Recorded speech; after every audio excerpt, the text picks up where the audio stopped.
أذان.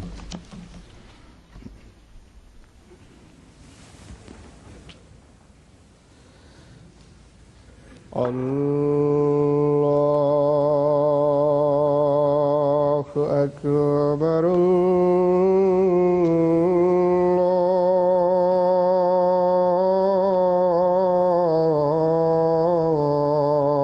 الله أكبر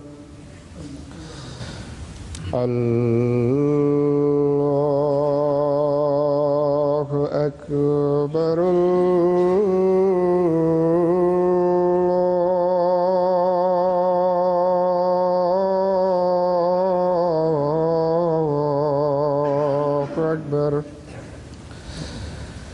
أشهد أن لا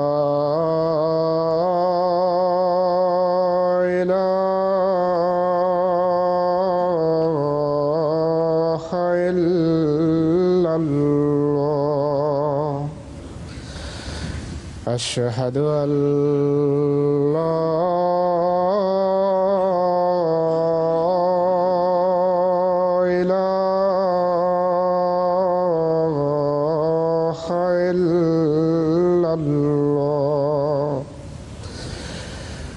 أشهد أن محمدًا رسول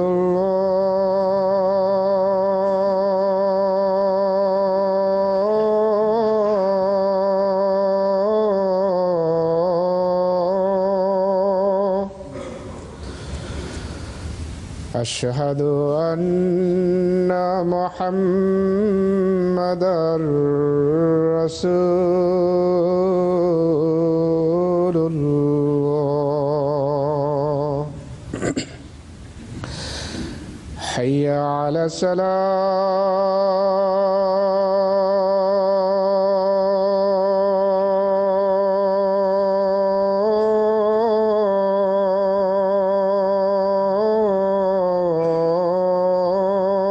الصلاة حي على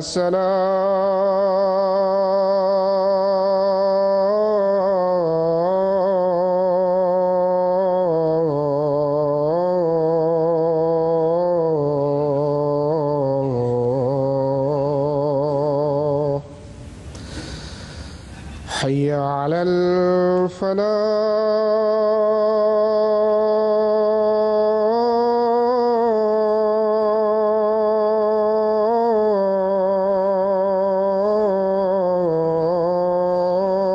الفلاح حي على الفلاح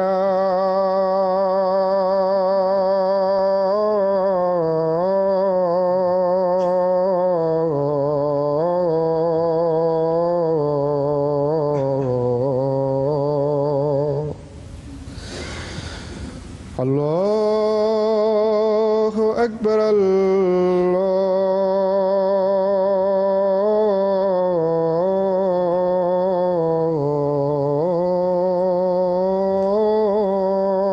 أكبر لا إله إلا الله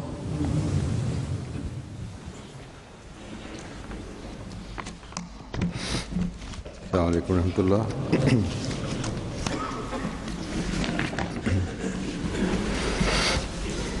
أشهد أن لا إله إلا الله وحده لا شريك له وأشهد أن محمدًا عبده ورسوله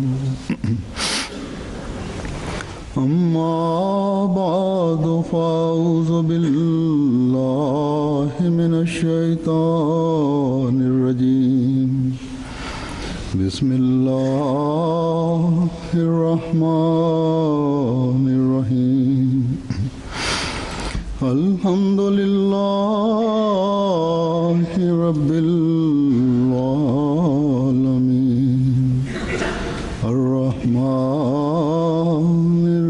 الرحيم مالك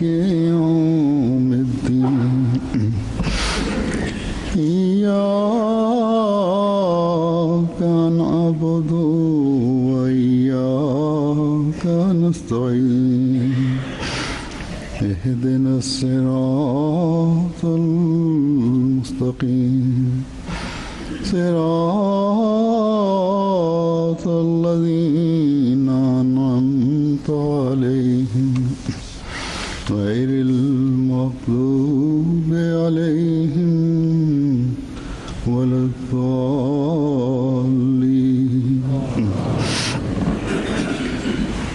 يا أيها الذين آمنوا كتب عليكم الصيام كما كتب على الذين من قبلكم لعلكم تتقون.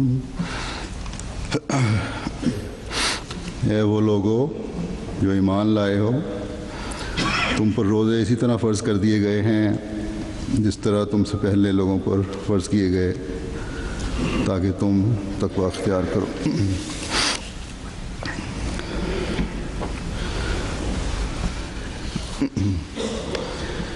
یہ ہے روزوں کی فرضیت کے بارے میں اللہ تعالیٰ کی ہدایت اور حکم. اللہ تعالیٰ نے اپنے فضل سے اس سال پھر ہمیں موقع دیا کہ اس نے ہماری روحانی ترقی کے لیے جو بہترین انتظام فرمایا ہوا ہے اس میں شامل ہو رہے ہیں. یہ گنتی کے جو چند دن جو کل سے شروع ہوئے ان میں سے گزر رہے ہیں. بس اللہ تعالیٰ کے فرمان کے مطابق اگر ہم نے تقوی میں ترقی کرنی ہے، اللہ تعالیٰ کا قرب پانا ہے، اپنی دعاؤں کو قبولیت کا درجہ دلوانا ہے، اپنی دینی، اخلاقی اور روحانی حالت بہتر کرنی ہے، تو ان دنوں سے بھرپور فائدہ اٹھانے کی ہر احمدی کو کوشش کرنی چاہیے.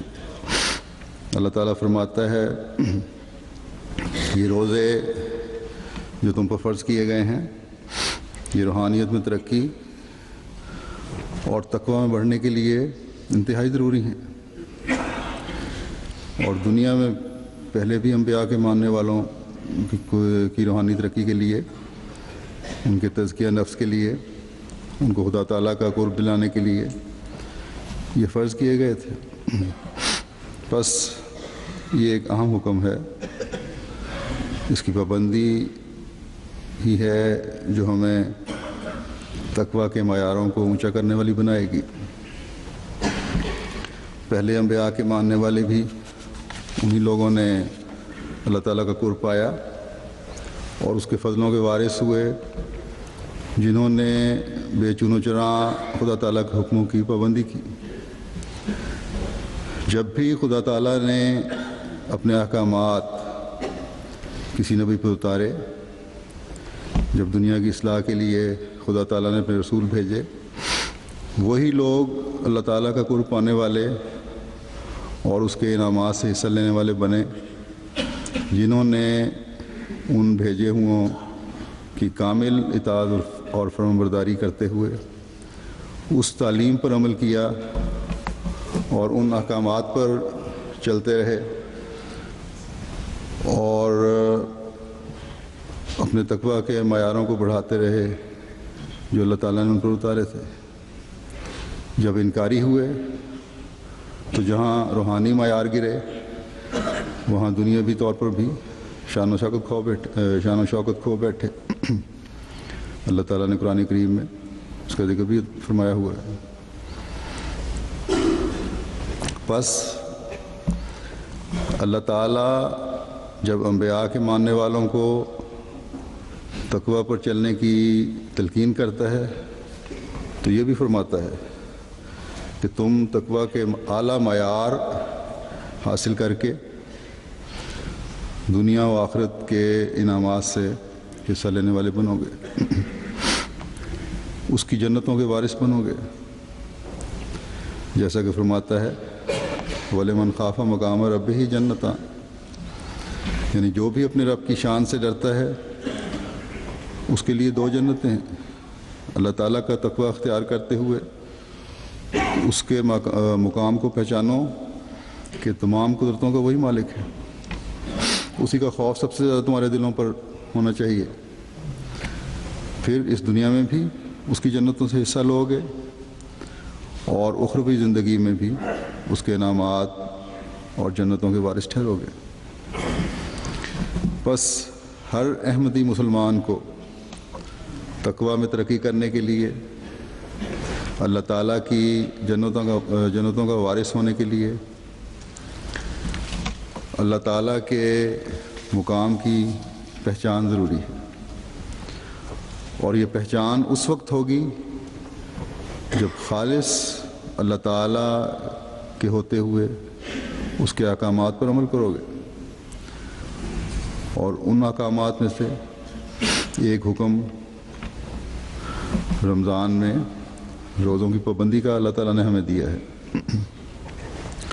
ہم خوش قسمت ہیں کہ ایک ایسی کتاب کو ماننے والے ہیں جو کامل اور مکمل کتاب ہے. اس کتاب کے ماننے والے ہیں جس میں اللہ تعالیٰ نے اپنی نعمتوں کو کمال تک پہنچانے کا اعلان فرمایا ہے. ہم خوش قسمت ہیں کہ ہم اس شریعت کے ماننے والے ہیں جس کو تا قیامت قائم رکھنے کا اللہ تعالیٰ نے وعدہ فرمایا ہے.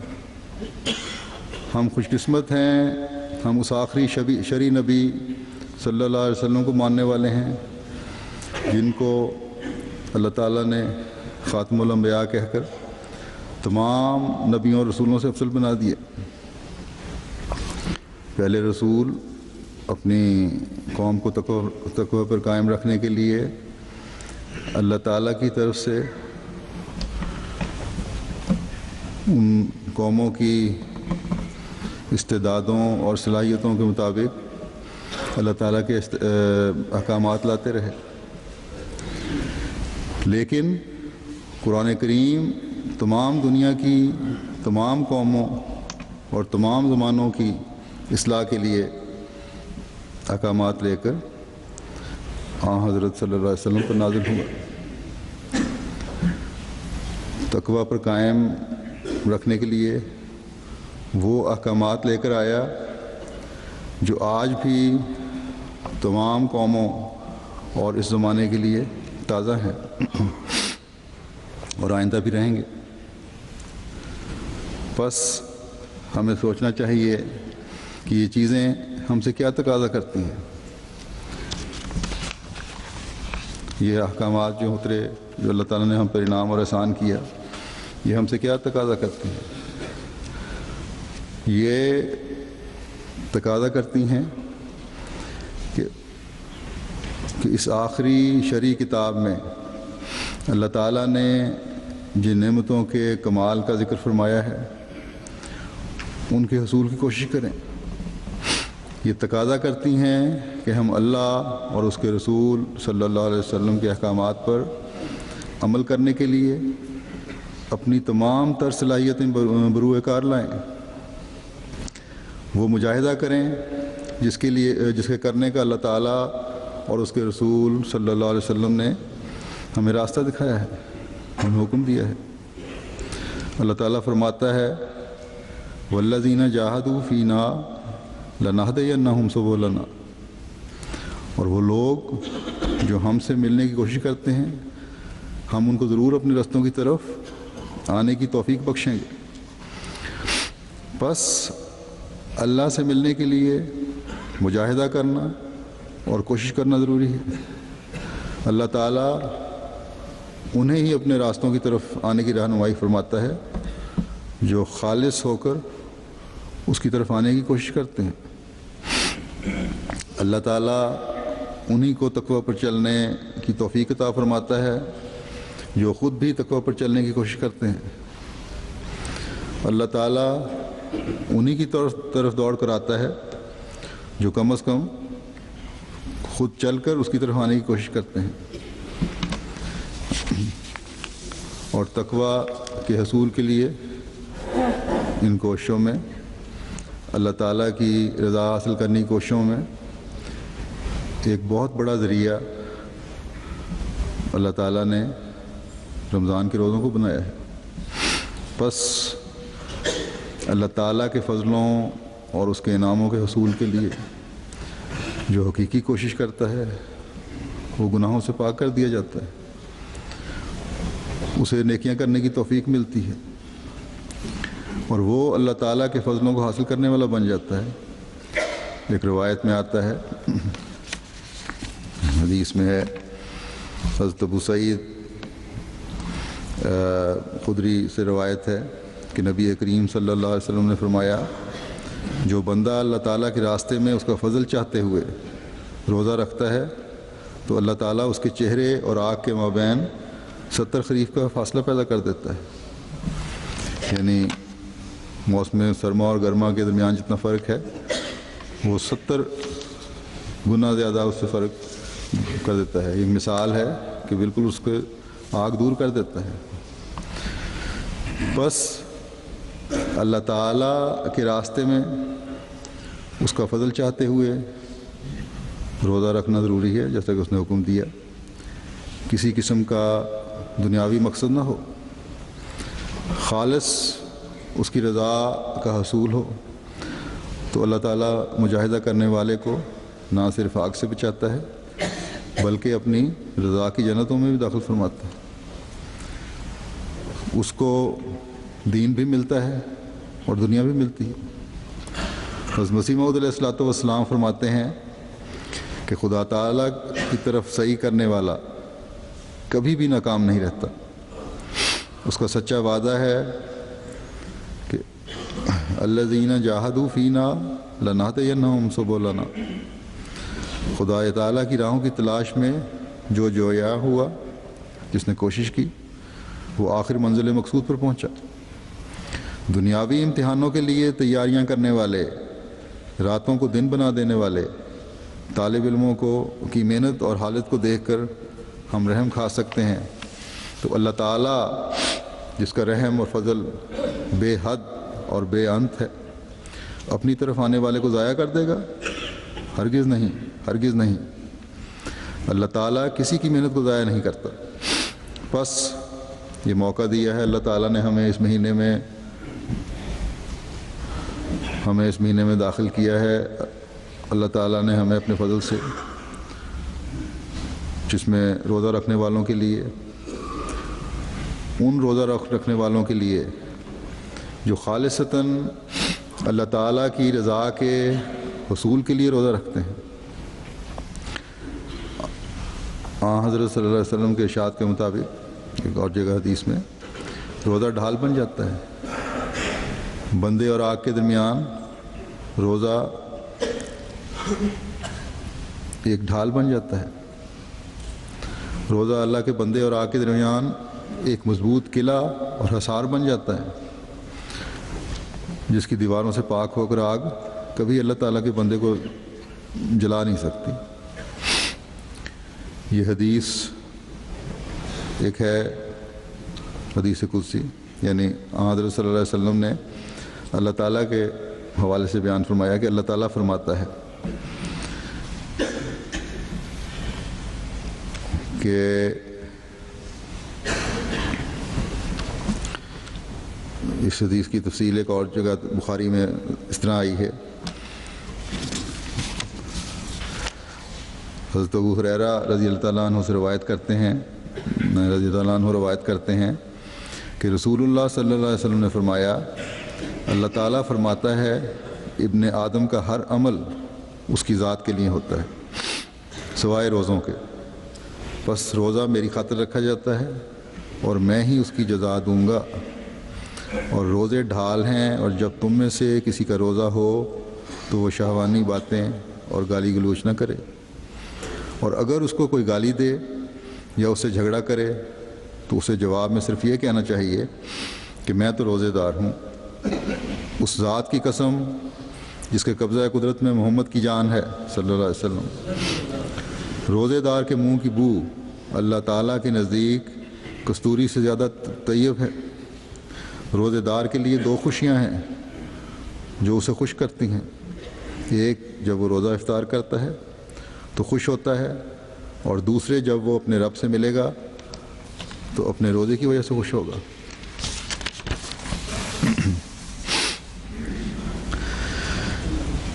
روزے کی جزا اللہ تعالیٰ نے خود اپنے پر لے لی ہے. ایک اور روایت میں آتا ہے کہ آن حضرت صلی اللہ علیہ وسلم نے فرمایا کہ روزہ ایک ایسا عمل ہے جو اللہ عز و جل کی خاطر رکھا جاتا ہے، اور روزہ رکھنے والے کا اجر صرف اللہ عز و جل کو ہی معلوم ہے. اللہ تعالیٰ نیکیوں کے بارے میں بتاتا ہے کہ میں 700 گنا تک اجر دیتا ہوں جو نیکیاں کرنے والے ہیں، اعمال صالحہ پر جلانے والے ہیں، اور اس سے بھی زیادہ بڑھا دیتا ہوں. تو روزوں کا اجر اس بیان کردہ حد سے بڑھ جانے والا ہے. کتنا بڑھاتا ہے یہ صرف اللہ تعالیٰ کی ذات کو پتہ ہے. جس طرح اللہ تعالیٰ کی ذات، اس کی صفات لامحدود ہیں، اسی طرح اللہ تعالیٰ کی جزا بھی لامحدود ہے. بس یہ انسانی تصور سے بھی باہر ہے کہ کتنا اجر ہوگا. حضرت صلی اللہ علیہ وسلم نے فرمایا کہ یہ اللہ تعالیٰ کو بھی پتہ ہے. لیکن بعض حدود اللہ تعالیٰ نے روزے کے ساتھ لگا دی ہیں کہ لامحدود اجر دینے کے لیے تمہیں اپنی حدوں میں بھی قائم رہنا ہوگا، ان احکامات کی تعمیل کرنی ہوگی. صرف فاقہ نہیں کرنا بلکہ کچھ مجاہدے کرنے ہوں گے، برائیوں کو چھوڑنا ہوگا جیسا کہ حدیث میں آیا ہے. ہر قسم کے نفسانی اور شہوانی جذبات سے کنارہ کشی اختیار کرنی ہوگی، بلکہ جیسا کہ دوسری جگہ اللہ تعالیٰ نے فرمایا ہے کہ بعض جائز باتوں کو بھی خدا تعالیٰ کی خاطر چھوڑنا ہوگا. جب یہ حالت ہوگی تو وہ روزہ خدا تعالیٰ کی خاطر ہوگا. یہ برائیاں چھوڑنا ہی ہیں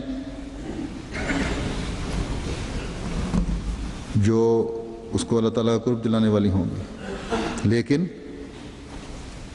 یہ وقتی چھوڑنا نہیں ہے. ان برائیوں سے وقتی طور پر کنارہ کشی اختیار نہیں کرنی، بلکہ مستقلاً یہ عادت ڈالنی ہوگی. جب یہ حالت ہوگی تو وہ روزہ پھر اللہ تعالیٰ کی خاطر ہوتا ہے.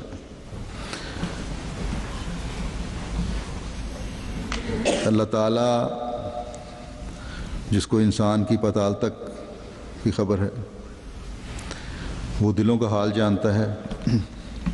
وہ جانتا ہے کہ بندے کے کسی بھی فعل کے پیچھے اس کی کیا نیت ہے. وہ ذات جو حاضر اور غائب کا علم رکھتی ہے،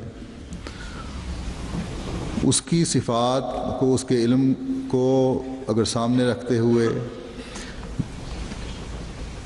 ہر روزے دار روزہ رکھتا ہے اور مجاہدہ کرتا ہے تو وہ روزہ پھر اس کے لیے جزا بن جائے گا. جو روزہ اس نیت سے رکھا جائے گا کہ آج میں ان نفسانی اور شہوانی باتوں سے دور جا رہا ہوں، ان کو ترک کر رہا ہوں، صرف رمضان کے لیے نہیں بلکہ ہمیشہ کے لیے، تب بھی وہ روزہ خدا کی خاطر ہوگا، خدا کی خاطر رکھا جانے والا کہلا سکے گا. جب کسی کی گالی کے جواب میں وہ یہ کہتا ہے کہ میں روزے دار ہوں، تمہاری لغویات کا جواب نہیں دے سکتا، تو یہ مطلب نہیں کہ روزہ کھول لوں پھر جواب دے دوں گا، پھر تمہیں دیکھ لوں گا کہ تم کتنے پانی میں ہو، پھر میں تمہیں دیکھ لوں گا کہ تم میرے سے زیادہ طاقتور ہو یا نہیں. ابھی فی الحال میں جھگڑا نہیں کر سکتا کیونکہ روزے دار ہوں. نہیں، بلکہ روزہ ایک ٹریننگ کیمپ ہے جس میں ان برائیوں کے چھوڑنے کی ٹریننگ ہی دی جاتی ہے، اور یہی ایک مجاہدہ ہے جو روزے دار نے کرنا ہے. خدا کی طرف بڑھنے کے قدم تبھی صحیح قدم اسود کہلا سکیں گے جب یہ مستقل مزاجی سے اپنے اوپر ان برائیوں کو چھوڑنے کا عمل جاری رکھے گا ایک انسان، تبھی تو آخری بات یہ بتائی گئی ہے کہ جب وہ اپنے رب سے ملے گا تو اپنے روزے کی وجہ سے خوش ہوگا۔ کیا صرف 30 دن کی جو نیکیاں ہیں ان کی وجہ سے اللہ تعالیٰ اسے وہ مقام عطا فرمائے گا جو اس کی رضا کا مقام ہے اور بندہ خوش ہوگا؟ نہیں، بلکہ اس لیے خوش ہوگا کہ ایک رمضان کے روزوں نے میرے اندر برائیاں ختم کی، میری نفسانی اور شہوانی حالتوں کو دور کرنے کی کوشش کی وجہ سے، میری استغفار کی وجہ سے، میری اس کوشش کی وجہ سے کہ میں اللہ کی خاطر برائیوں کو ترک کرنے والا بنوں، اللہ تعالیٰ نے مجھے برائیوں سے دور کیا۔ اور زندگی کا ہر رمضان جو اس کوشش کی نیت سے آئے گا، اور سال کا ہر مہینہ جو اس رمضان میں حاصل کردہ نیکیوں کو اپنے اوپر لاگو کرتے ہوئے گزرے گا، سال کا ہر دن ان 30 دنوں کی ٹریننگ کی وجہ سے برائیوں سے دور کرتے ہوئے گزرے گا، آخر کو وہ اللہ تعالیٰ کی رضا حاصل کرنے والا بنائے گا، اور وہ مقام ہوگا جہاں بندہ خوش ہوگا کہ اللہ تعالیٰ نے میری برائیوں کو رمضان کی برکتوں کی وجہ سے مجھ سے دور کیا، اور میری نیکیوں اور تقویٰ میں ترقی کا موقع مجھے رمضان کی وجہ سے عطا فرمایا۔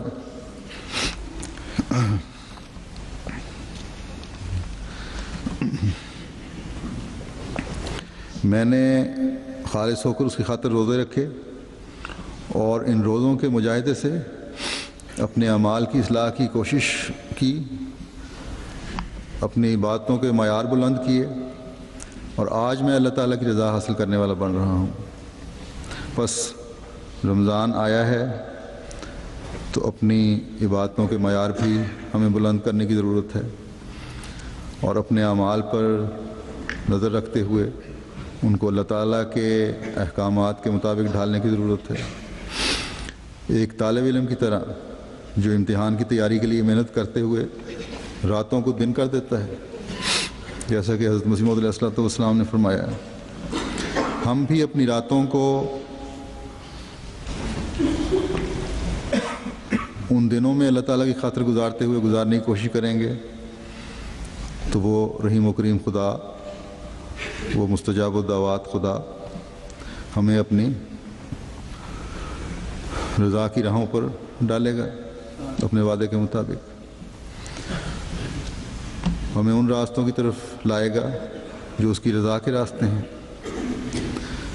ہمیں ان انعامات سے نوازے گا جس سے وہ اپنے خاص بندوں کو نوازتا ہے،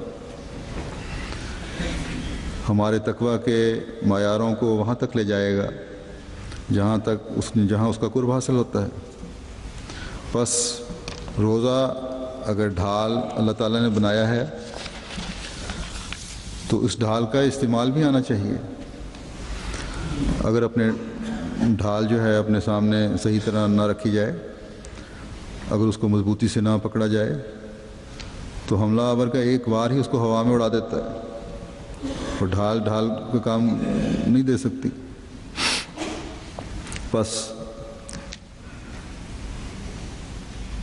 شیطان جو سب حملہ آوروں سے زیادہ خطرناک حملہ آور ہے،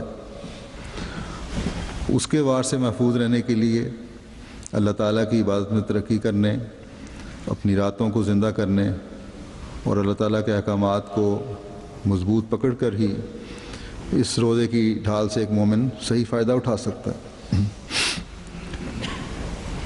اور یہ ٹریننگ کے دن اللہ تعالیٰ نے ہمیں میسر فرمائے۔ جہنم کی آگ سے بچنے کے لیے روزہ تبھی قلعے کا کردار ادا کرے گا جب قلعے کے ہر دروازے پر اپنی عبادتوں اور اعمال کے پہرے بٹھائے جائیں گے۔ پھر یہ پہرے جو ہیں اور مضبوط قلعے کی دیواریں جو ہیں جو اللہ تعالیٰ نے اپنے فضل سے کھڑی کی ہیں،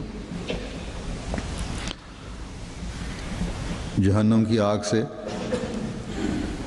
اس دنیا میں بھی ہر ایک مومن بندے کو بچائیں گی اور آخرت میں بھی۔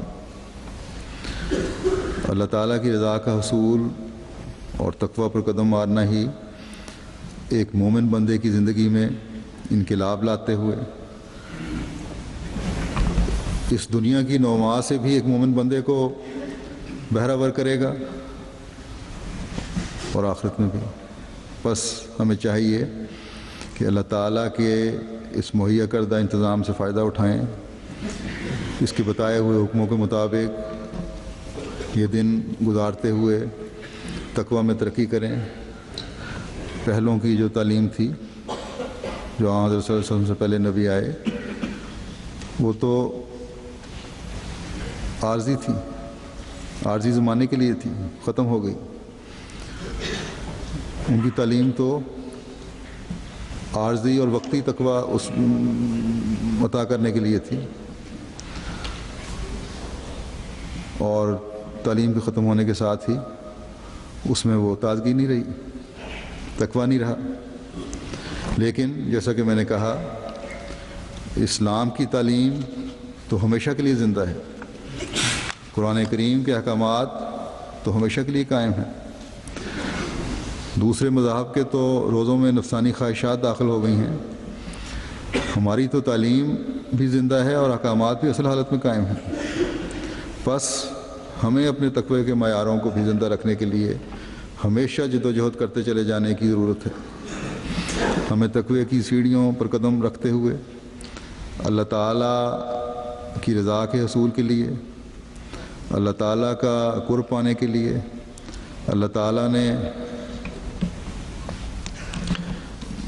جو بلند سے بلند مقام حاصل کرنے کے راستے دکھائے ہوئے ہیں، انہیں حاصل کرنے کے لیے اللہ تعالیٰ نے ہمیں وہ سیڑھیاں بھی مہیا فرمائی ہوئی ہیں جن پر ہم نے چڑھنا ہے، جس کی بلندی کی کوئی انتہا نہیں ہے۔ بس ہم میں سے ہر ایک کو اپنی استعدادوں کے مطابق ان بلندیوں کو حاصل کرنے کی کوشش کرنی چاہیے، ایک کے بعد دوسرا قدم بڑھاتے ہوئے اوپر چلتے چلے جانا چاہیے، اس کے لیے کوشش کرنی چاہیے۔ اللہ تعالیٰ نے ہمیں خیر امت بنا کر عبادتوں کی بلندیوں کے راستے بھی دکھا دیے ہیں اور اعمال صالحہ کی بلندیوں کے راستے بھی دکھا دیے ہیں۔ بس ہم خیر امت تبھی کہلا سکیں گے جب یہ معیار حاصل کرنے والے ہوں گے، ایک کے بعد دوسرا معیار حاصل کرنے کی صحیح کرتے چلے جائیں گے، کوشش کرتے چلے جائیں گے۔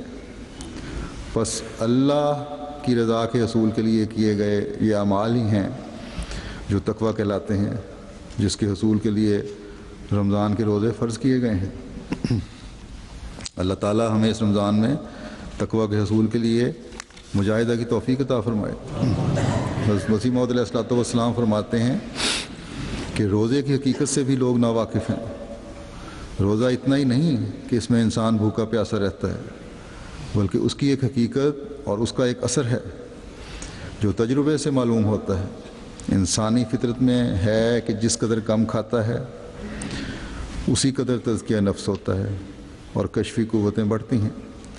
خدا تعالیٰ کا منشا اس سے یہ ہے کہ ایک غذا کو کم کرو اور دوسری کو بڑھاؤ۔ ہمیشہ روزے دار کو یہ مد نظر رکھنا چاہیے کہ اس سے اتنا ہی مطلب نہیں کہ بھوکا رہے، بلکہ اس سے چاہیے کہ خدا تعالیٰ کے ذکر میں مصروف رہے تاکہ تبتل اور انقطاع حاصل ہو۔ بس روزے سے یہی مطلب ہے کہ انسان ایک روٹی کو چھوڑ کر جو جسم کی پرورش کرتی ہے، دوسری روٹی کو حاصل کرے جو روح کے لیے تسلی اور سیری کا باعث ہے۔ اور جو لوگ محض خدا کے لیے روزے رکھتے ہیں اور نرے رسم کے طور پر نہیں رکھتے، انہیں چاہیے کہ اللہ تعالیٰ کی حمد اور تسبیح اور تحلیل میں لگے رہیں، جس سے دوسری غذا انہیں مل جائے۔ بس یہ ہے روزے دار کا مقصد، جس سے اللہ کا قرب اور تقوی حاصل ہوتا ہے، اور ایسے بندے کو اللہ تعالیٰ پھر بڑھ کر اپنی آغوش میں لے لیتا ہے، اسے اپنی معرفت عطا فرماتا ہے، اپنے انعامات سے نوازتا ہے۔ حضرت مسیح موعود علیہ الصلوۃ والسلام فرماتے ہیں کہ خدا تعالیٰ کا یہ سچا وعدہ ہے کہ جو شخص صدق دل اور نیک نیتی کے ساتھ اس کی راہ کی تلاش کرتے ہیں وہ ان پر ہدایت اور معرفت کی راہیں کھول دیتا ہے، جیسا کہ اس نے خود فرمایا ہے والذین جاہدوا فینا لنہدینہم سبلنا، یعنی جو لوگ ہم میں سے ہو کر مجاہدہ کرتے ہیں ہم ان پر اپنی راہیں کھول دیتے ہیں۔ ہم میں سے ہو کر سے یہ مراد ہے، فرمایا کہ ہم میں سے ہو کر یہ مراد ہے کہ محض اخلاص اور نیک نیتی کی بنا پر خدا جوئی اپنا مقصد رکھ کر، یعنی کہ خدا تعالیٰ کی تلاش اپنا مقصد ہوتا ہے ان کا، وہ لوگ ہیں جو صحیح کوشش کرنے والے ہیں۔ اللہ تعالیٰ ہمیں توفیق دے کہ خدا کی رضا کا حصول اپنا مقصد بناتے ہوئے اس رمضان میں سے گزریں اور ہمارے روزے خالصتاً اللہ تعالیٰ کے لیے ہوں اور تقویٰ میں بڑھانے والے ہوں، خدا کی بھی معرفت ہمیں حاصل ہو جو مستقل ہماری زندگیوں کا حصہ بن جائے اور ہمیں ہر آن تقویٰ میں بڑھانے والی رہے۔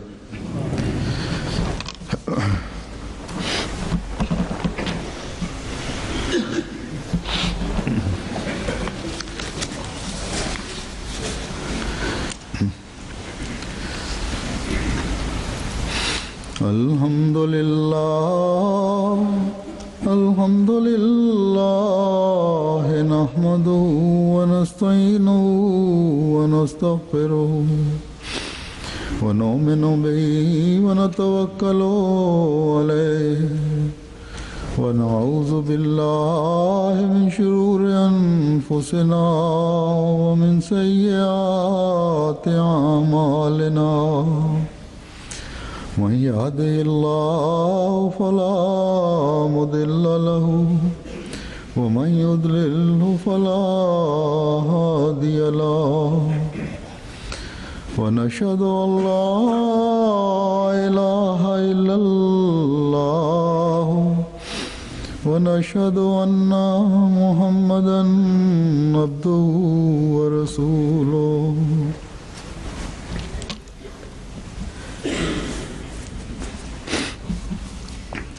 اس وقت میں چند مرحومین کا بھی ذکر کرنا چاہتا ہوں جن کی گزشتہ دنوں میں وفات ہوئی۔ وہ ان کے جنازے ہو گئے ہیں، لیکن دعا کی خاطر ان کے لیے اور ان کی اولادوں کے لیے، بزرگوں کی سے تعلق ہے ان کا۔ ایک تو ہیں محترمہ سعیدہ بیگم صاحبہ، یہ حضرت مولانا جلال الدین صاحب شمس مرحوم کی اہلیہ تھیں۔ 94 سال کی عمر میں 5 ستمبر 2007 کو ان کی وفات امریکہ میں ہوئی۔ یہ حضرت مسیح موعود علیہ الصلوۃ والسلام کے صحابی خواجہ عبید اللہ صاحب کی بیٹی تھیں، اور حضرت خلیفۃ المسیح ثانی نے ہی ان کا رشتہ حضرت شمس صاحب سے کروایا تھا، اور ان کی قربانیوں کی مثال دیتے ہوئے حضرت مسلم موعود رضی اللہ عنہ نے 1932 کے جلسے میں فرمایا تھا، 1956 میں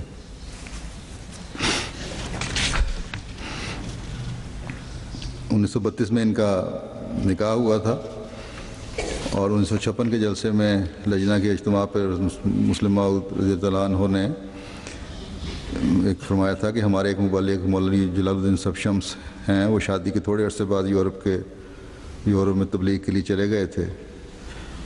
ان کے واقعات سن کر بھی انسان کو رقت آتی ہے۔ ایک دن ان کا بیٹا گھر آیا اور اپنی والدہ سے کہنے لگا کہ اماں ابا کسے کہتے ہیں؟ اسکول میں سارے بچے ابا ابا کہتے ہیں، ہمیں پتہ نہیں کہ ہمارا ابا کہاں گیا ہے، کیونکہ وہ بچے ابھی تک 3-3 4-4 سال کے تھے کہ شمس صاحب یورپ تبلیغ کے لیے چلے گئے، یہاں لندن میں رہے تبلیغ کے لیے، اور جب واپس آئے تو بچے 17-18 سال کے ہو چکے تھے۔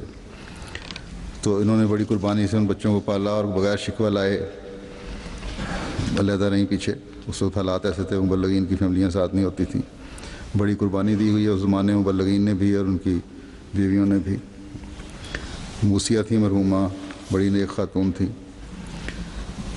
منیر الدین صاحب شمس کی والدہ تھیں جو ہمارے وکیل تصنیف ہیں۔ اور ان کے اس کے علاوہ بھی 4 بیٹے تھے۔ دوسری خاتون سعیدہ بیگم صاحبہ اہلیہ محترم مولانا ابوالعطا صاحب جلندری تھے۔ ان کی بھی عمر تقریباً 95 سال تھی۔ 6 ستمبر 2007 کو وفات ہوئی ان کی، جنازہ ان کا ہو گیا ہے۔ یہ بھی حضرت مسیح موعود علیہ الصلوۃ والسلام کے صحابی حضرت مولوی محمد عبداللہ صاحب بطالوی رضی اللہ تعالیٰ عنہ کی بیٹی تھیں۔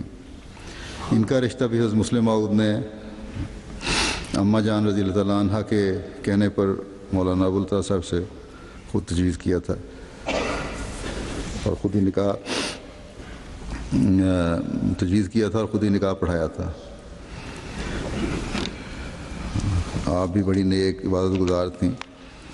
مولانا طاہر المجید صاحب راشد جو ہمارے امام مسجد ہیں، ان کی والدہ تھیں۔ خلافت سے بھی بڑا گہرا تعلق تھا ہر 2 بزرگوں کا۔ یہ تو یہاں رہتی تھیں کیونکہ لندن میں مجھے ملتی بھی رہتی تھیں۔ ایک عجیب پیار، وفا اور اخلاص کا تعلق آنکھوں سے جھلکتا تھا ان کے۔ 1/8 کی موسیہ تھیں آپ۔ تیسری خاتون جو ہیں یہ ناصرہ بیگم صاحبہ چودھری سید محمد سرور صاحب کی اہلیہ تھیں۔ یہ بھی 84 سال کی عمر میں ان کی وفات ہوئی ہے۔ یہ بھی ایک صحابی کی بیٹی تھیں جو موضع بنجواں ضلع گرداسپور میں رہتے تھے۔ ان کا نام تھا چودھری فقیر محمد صاحب۔ یہ 1947 میں تقسیم ہند کے وقت شہید ہو گئے تھے ان کے والد۔ اور جب لوائے احمدیت کے لیے جب کپڑا تیار کیا جا رہا تھا تو انہوں نے، ان کے والد نے یہ کپڑا تیار کروایا تھا، خود تیار کیا تھا اپنے ہاتھ سے، اور بڑے نڈر تھے دائی اللہ۔ ان کی خود بھی بڑی نڈر دائی اللہ تھیں اور تبلیغ کرتی رہتی تھیں عورتوں کو اپنے ساتھ لے جا کر۔ انہوں نے بھی 4 بیٹے ہیں ان کے، ان میں سے ایک تو ہمارے مبلغ انچارج امریکہ ہیں داؤد حنیف صاحب، دوسرے ان کے بیٹے یہاں ہیں منور صاحب جو جماعت میں سیکرٹری مرامہ ہیں۔ یہ تمام خاتون بڑی نیک، خلافت سے وفا کا تعلق رکھنے والی دعا گو بزرگ تھیں۔ اللہ تعالیٰ سب کے درجات بلند فرمائے اور ان کی اولادوں کو بھی ان کی نیکیوں کو جاری رکھنے اور قائم رکھنے کی توفیق عطا فرمائے۔ عباد اللہ رحمکم اللہ، ان اللہ یامر بالعدل والإحسان وإیتاء ذی القربى وینہی عن الفحشاء والمنکر والبغی یعظکم لعلکم تذکرون۔ اذکروا اللہ یذکرکم وادعوہ یستجب لکم ولذکر اللہ اکبر۔